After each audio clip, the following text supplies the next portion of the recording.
তো দেখুন ফাইনালি আমরা চলে এসেছি জগন্নাথ প্রভু যেখানে আছেন সেই গর্ভগৃহে আমরা প্রবেশ করে গেছি। আমরা আস্তে আস্তে সামনের দিকে এগোচ্ছি।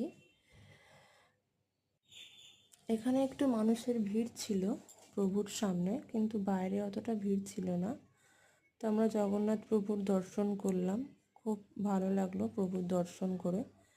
আপনারাও আসবেন, এসে জগন্নাথ প্রভুর দর্শন করবেন, খুব সুন্দর।